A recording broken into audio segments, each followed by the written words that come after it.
မြန်မာထမင်းဟင်းကိုမြင်ရင်ကြက်သိန်းပြန်ပြန်ထားကကြောင်းပြီလို့ဟမ်ဘာဂါတို့ကိတ်မော့ပေါင်မော့ပဲစားကြောင်းပြောလာတဲ့မန္တလေးပါပြီပရိသတ်များလုံးပဲမင်္ဂလာပါရှင်လူမှုကွန်ရက်ပေါ်မှာရေပန်းစားလာပြီးလူအများရဲ့စိတ်ဝင်စားမှုကိုအကြီးအကျယ်ရရှိနေတဲ့ကိစ္စတစ်ခုရှိပါတယ်အဲဒါကတော့မန္တလေးပါပြီလို့လူသိများတဲ့မတ်အိမ်တက်တန်ဝိုင်းဟာမြမထမင်းဟင်းတွေကိုကြောက်တယ်ဆိုတဲ့ကိစ္စပါအစောပိုင်းမှာကလေးကမတ်အိမ်တက်တန်ဝိုင်းဟာသူ့ရဲ့ထူကြတဲ့ခန္ဓာပုံစံကြောင့်နာမည်ကြီးနေတာဖြစ်ပါတယ်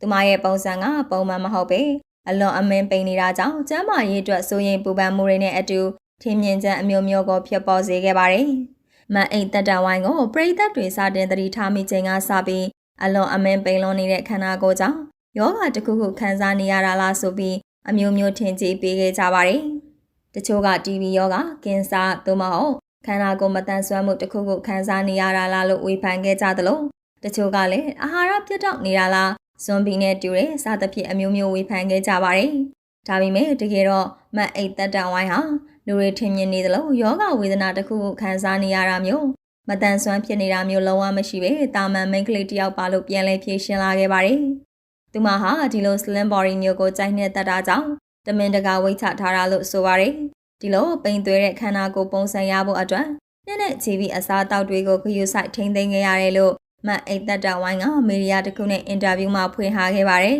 ။သူမဟာအရင်ကပေါင်းချိန်100ကျော်ရှိခဲ့ပေမဲ့အခုလိုဘာဘီခန္ဓာကိုယ်မျိုးရအောင်နှစ်ချို့ဝေးချခဲ့တာလို့ပြောပြခဲ့ပါတယ်။အထူးခြားဆုံးအချက်ကတော့သူမရဲ့အစားအသောက်ပုံစံပဲဖြစ်ပါတယ်။သူမဟာကိတ်မုတ်၊ပါမုတ်၊ဟမ်ဘာဂါစားတဲ့အနောက်တိုင်းအစားအစာတွေပဲစားသုံးလေးရှိပြီးမြန်မာထမင်းဟင်းတွေကိုလုံးဝမစားဘူးလို့ဆိုပါတယ်။ပိုပြီးအောင်စရာကောင်းတာကတော့မြမရိုးရအစားအစာဖြစ်တဲ့စီပြန်ဟင်းတွေ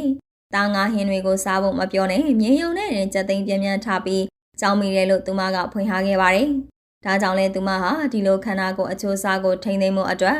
ပေါင်မုံကိမုံနဲ့အနောက်တိုင်းအစားအစာတွေပဲအဓိကထားစားသုံးနေတယ်လို့ဆိုပါတယ်။မန်အိမ်တက်တန်ဝိုင်းဟာချမ်းသာကြွယ်ဝတဲ့မိဘအတိုင်းဝိုင်းကဆင်းသက်လာတာဖြစ်တယ်လို့သူမကိုယ်တိုင်ကလည်းစီးပွားရေးလုပ်ငန်းရှင်တအုပ်ဖြစ်ပြီးမန္တလေးမှာနာမည်ကြီးကျက်စီထမင်းဆိုင်ကိုလည်းဖွင့်လှစ်ထားပါတယ်။သူမရဲ့ခန္ဓာကိုယ်ပုံစံကြောင့်ပုံမှန်မဟုတ်ဘူးလို့ဝေဖန်မှုတွေရှိနေပေမဲ့သူမကိုယ်တိုင်ကတော့သူမရဲ့ပုံစံကိုသဘောကျနေတာဖြစ်ပါတယ်။ဒီလိုထူကြတဲ့အစားအသောက်ပုံစံနဲ့ပိန်လုံးတဲ့ခန္ဓာကိုယ်ပုံစံကြောင့်ပဲမတ်အိမ်တက်တန်ဝိုင်းဟာ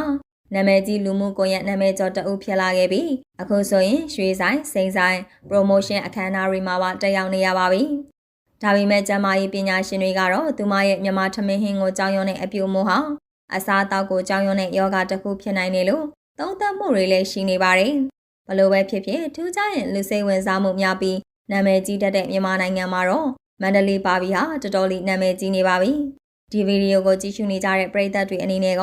မြန်မာထမင်းဟင်းမြင်ရင်တော့ကြက်သိန်းထားပြီးကြောင်းနေတဲ့ဆိုရက်မတ်အိတ်သက်တဲ့ဝိုင်းနဲ့ပတ်သက်လို့ဘလို့အမြင်တွေရှိကြပါသလဲရှင်။ယောဂတစ်ခုခုခံစားနေရတာလို့ထင်မြင်မိပါသလား။ဒါမှမဟုတ်သူမရဲ့စတိုင်ကိုသဘောကျကြလားဆိုတာကောမန့်မှာပြောပြသွားခဲ့ကြပါအောင်ရှင်။